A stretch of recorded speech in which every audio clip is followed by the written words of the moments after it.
2010. In the words of Shakespeare, it is a poor thing, but it is mine own. So there it goes, Cairo and the Nile, 2010. With a welcome to the party from Director Moriarty, we assembled at the airport on a bus.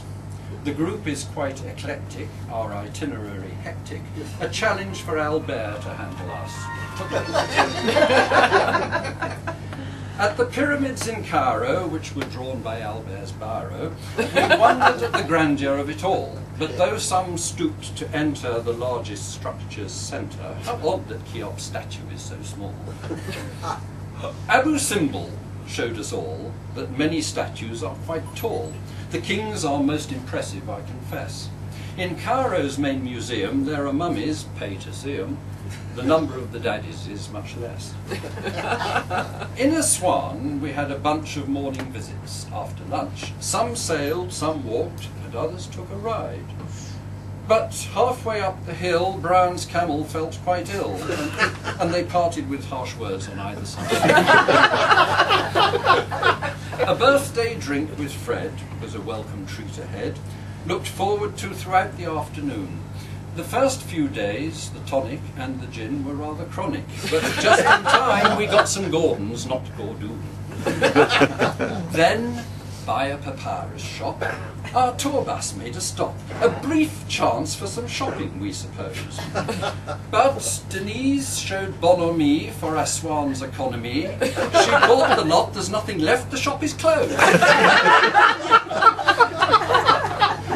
So now we're on the Nile and enjoying it in style. So many sights to visit every day. On Nile Lily Dahabiya, it's a pleasure just to be here, and I wouldn't want it any other way. The food is most delicious. We've enjoyed exotic dishes, meat and fish prepared with rice, no matter how. Hugh and Mary suffered gripes and some gurgling in the pipes. But we hope that they are both recovered now. Trish and Penny need their fags, which they carry in their bags, and they smoke them at the front end of the ship.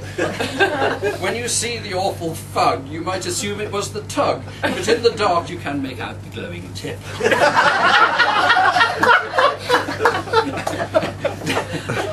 Dennis organised one day for us a murder mystery play. The standard of the dress was very high. The acting skills were pooled, but Monsieur Poirot had us fooled.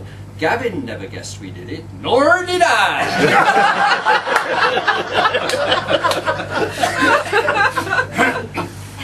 This is a tricky one. Via Esna, via Edfu, not much time was spent in bed. You have travelled down the river to Luxor, where the pipes are hubbly bubbly, the effect is lovely jubbly, but I really can't remember anymore.